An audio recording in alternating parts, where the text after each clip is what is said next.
C'est pour ça que je le dis et le redis, identifie, détermine ton système de valeurs et tu vas voir que au fur et à mesure, naturellement, tu as ton potentiel, ta zone de génie qui va émerger à partir de ce système de valeurs.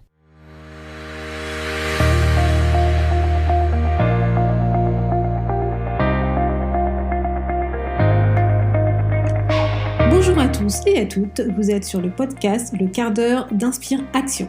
Moi c'est Weifa, votre coach en transformation de vie. Chaque semaine, retrouvez dans ce podcast des outils pour développer votre self-awareness, des actions à réaliser pour démarrer votre transformation, ainsi que des témoignages de personnes comme vous et moi qui ont décidé de devenir l'architecte de leur vie. Alors, installez-vous tranquillement et prenez de quoi écrire.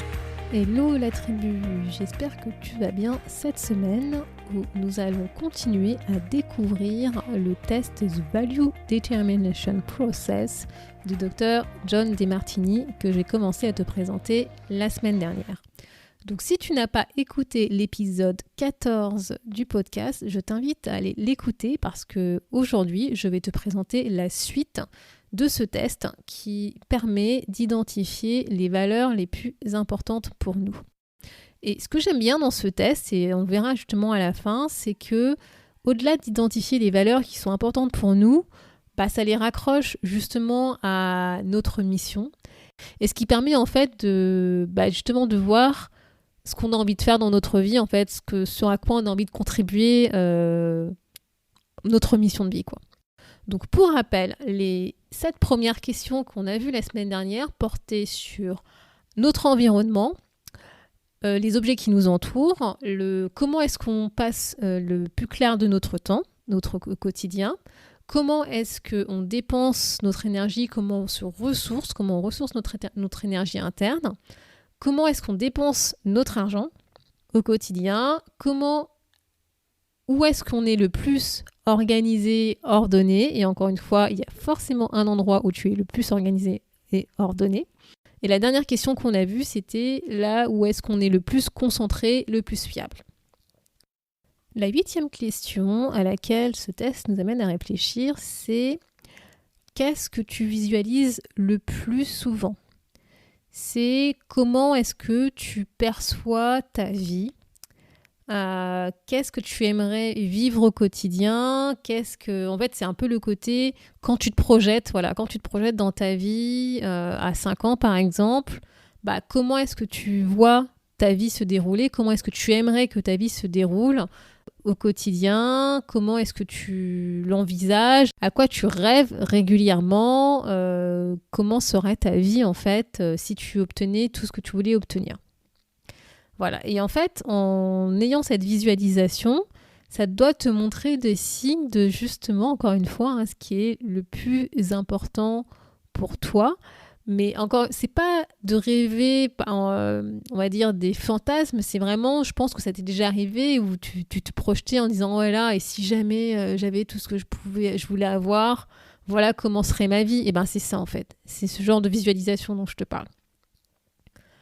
La 9e question, c'est des pensées avec toi-même, mais pas tes pensées intérieures, c'est de quoi parles-tu le plus souvent avec toi ? Je pense que ça t'est déjà arrivé de te parler à toi-même. Et en fait, c'est quel est ton dialogue interne avec toi ? Qu'est-ce que tu te dis quand tu te parles ? Quand tu dis je fais ci, je fais ça, j'aimerais bien pouvoir réaliser ça, j'aimerais bien pouvoir faire telle activité, etc. C'est pas des réflexions négatives sur toi, c'est quelles sont les conversations que tu as avec toi-même, on va dire. Ensuite, la 10e question, c'est les pensées que tu as avec les autres. C'est de quoi parles-tu le plus souvent avec les autres ? Et là, les autres, c'est des personnes, c'est pas avec toi-même. C'est quand tu es en discussion avec des amis, avec ta famille, avec des collègues. Quelle est la conversation que tu amènes naturellement sans y penser parce que ça te tient à cœur, parce que tu as envie d'en parler, parce que tu trouves ça intéressant. Et pour t'aider à réfléchir à cette question, c'est pense à un moment où je parle notamment pour les gens qui sont assez réservés, c'est qu'à un moment, tu parles, même sans t'en rendre compte, parce qu'en fait, le sujet est tellement intéressant pour toi que tu pourrais en parler pendant des heures. Voilà, c'est si par exemple tu vas voir quelqu'un, tu vas demander des nouvelles de cette personne, voilà, naturellement, quel sujet va arriver, c'est naturellement sur quel sujet la conversation va commencer à s'orienter. La 11e question, c'est autour de l'inspiration. C'est qu'est-ce qui t'inspire le plus ? Qu'est-ce que les personnes qui t'inspirent le plus ont en commun ? Quand tu vois quelqu'un qui t'inspire, surmonter un défi, voilà, qu'est-ce que ça fait en toi ? Quels sont les domaines de ta vie où justement tu te sens le plus inspiré ? Ce qui te tient à cœur ? Qu'est-ce qui te met, entre guillemets, des petites paillettes dans les yeux ? Voilà, c'est vraiment autour de ton émerveillement, ton inspiration. La 12e question porte sur quels sont tes objectifs à long terme. Tes objectifs de vie, en fait, c'est qu'est-ce que tu souhaites réaliser pour ta vie ? Quels sont les objectifs qui reviennent le plus souvent en tête, que tu as vraiment, vraiment envie de réaliser ? Sur quoi se portent ces objectifs ? Quels sont ces objectifs qui persistent, en fait, qui reviennent régulièrement en tête, même si tu ne les as pas forcément atteints ? C'est de réfléchir aux objectifs qui sont récurrents et qui reviennent régulièrement parce que tu as vraiment envie de les réaliser, tu ne sais pas pourquoi, mais tu te dis il faut que je les réalise pour être bien dans ma vie. Et en fait, ça signifie que derrière, ces objectifs vont satisfaire une de tes valeurs qui est importante pour toi à aujourd'hui. Et la dernière question, la 13e question, porte sur ton apprentissage. C'est qu'est-ce que tu aimes bien aujourd'hui apprendre, lire, regarder comme vidéo pour développer ta connaissance. Voilà, c'est quels sont les sujets où tu es motivé à apprendre. Alors encore une fois, me dis pas que je n'aime pas lire, que je n'aime pas apprendre, c'est pas vrai. Il y a sûrement un sujet, quel qu'il soit, où quand tu vas commencer à voir une vidéo dessus ou à lire un livre, tu vas te sentir motivé, tu vas te sentir inspiré à vouloir en apprendre plus, en savoir plus sur ce sujet. Ça peut être, par exemple, quand tu rentres dans une librairie, quels sont les livres qui t'attirent le plus, dans quelle section tu vas aller. Quand tu t'abonnes à des magazines, c'est quel type de magazine sur lequel tu t'abonnes. Quand tu ouvres un journal, quelle est la section de ce journal dans laquelle tu vas regarder. Quand tu regardes une émission de télévision, quel type d'émission tu regardes. Quand tu vas aller regarder des vidéos sur YouTube, quel type de vidéos sur YouTube tu regardes. C'est vraiment qu'est-ce que tu as envie d'apprendre, qu'est-ce qui te motive à apprendre, à développer ta curiosité, ta créativité. Donc on arrive à la fin de ces 13 questions. Donc encore une fois, si tu veux faire le test en anglais, je vais mettre dans les notes de cet épisode le lien vers le test en anglais. C'est un test gratuit. Et si tu ne parles pas anglais, n'hésite pas à télécharger la fiche pratique que je te mets à disposition où en fait j'ai traduit les questions en français. Donc moi personnellement, ce que m'a apporté le fait d'avoir fait ce test, c'est que ça a déjà confirmé les valeurs qui étaient importantes pour moi. Donc je me souviens quand j'avais fait ce test, en fait les sujets les plus récurrents qui sont sortis, c'était autour du développement personnel, de l'inspiration, trouver des solutions et du business entreprise. Et en fait, ce que j'aime bien dans ce test, c'est que je trouve que c'est une autre manière d'appréhender cette notion de valeur et de la rendre plus concrète parce que ça nous parle de notre quotidien, de ce qu'on fait, de ce qu'on fait pas, de ce qui nous inspire, comment est-ce qu'on dépense notre argent, notre temps, comment on ressource notre énergie, notre environnement, etc. Donc c'est assez concret, ça permet de rendre justement cette notion de valeur plus concrète. Et grâce à ce test, moi, j'ai pu mieux comprendre comment mes valeurs contribuaient à ma mission. Parce que, en fait, comme tu vois, ce test, les réponses, elles sont larges. C'est pas une liste de valeurs où tu vas cocher, tu vas lister celles que tu sélectionnes ou que tu sélectionnes pas. C'est vraiment toi qui utilise les mots, qui décrit la réponse que tu as envie de donner. Donc, c'est assez large. Et en fait, je me suis rendu compte que au-delà de simples valeurs, ça permettait vraiment de comprendre comment je voulais contribuer, en fait, quelle était ma mission. Et je me suis rendu compte que ce qui m'intéressait le plus aujourd'hui, en fait, j'avais réussi à les combiner pour en faire mon activité professionnelle aujourd'hui de coach. Et c'est ça que j'aime bien dans cet exercice, c'est que ça permet de rendre vraiment, encore une fois, cette notion de valeur plus concrète et de voir comment est-ce que ça peut contribuer à ta mission. Quand tu vas faire l'exercice, tu vas pouvoir effectivement identifier des mots, tu vas dire ouais, ces mots sont pas forcément liés, je vois pas trop c'est quoi le lien, etc. En fait, si.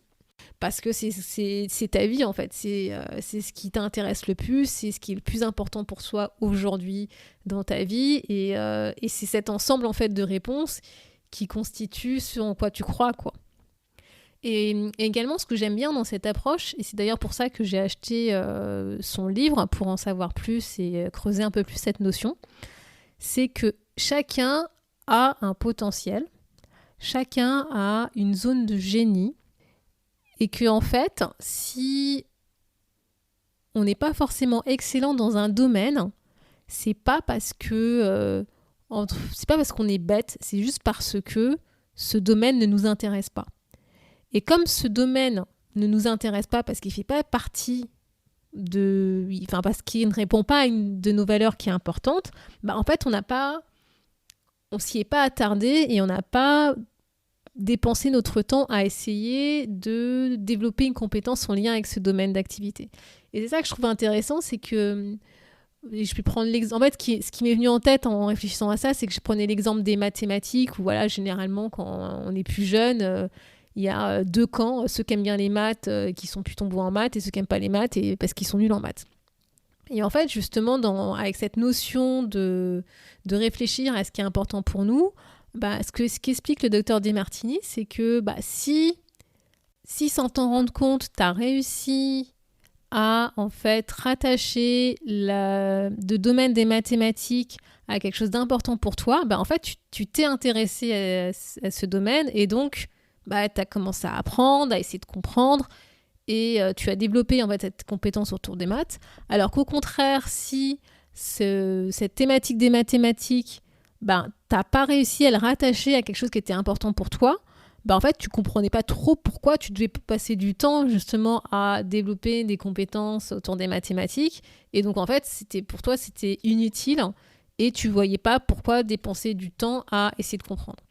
Et c'est ça que j'aime bien dans cette notion, c'est que en fait, ça démontre que tout à chacun, on a un talent, des talents, on a en fait, ça montre que chacun a un potentiel, a un talent dans sa zone de génie et que pour pouvoir justement dévoiler ce talent et ce potentiel, il faut répondre en fait, il faut satisfaire ses valeurs les plus importantes. Quand tu vis en fait en accord, aligné avec des valeurs qui sont les plus importantes pour toi aujourd'hui, en fait, tu es inspiré, tu es motivé, tu éveilles justement ce talent, ce potentiel, ce génie qui est en toi.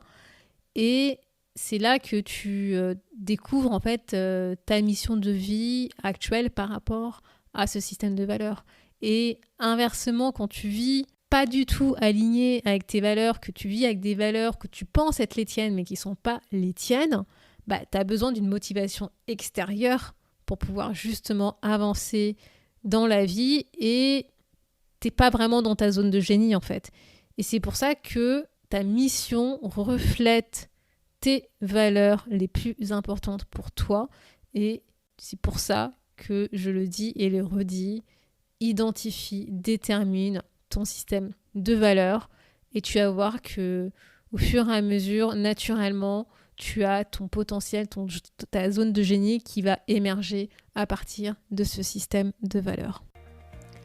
Et donc la semaine prochaine, je vais te présenter un outil qui va te permettre d'identifier les valeurs sur lesquelles tu dois agir en priorité, car ce sont ces valeurs-là qui sont les plus désalignées aujourd'hui par rapport à ce que tu vis, tant sur le plan professionnel que personnel. Merci d'avoir écouté le podcast Le quart d'heure d'inspiration. On se retrouve la semaine prochaine pour un nouveau challenge.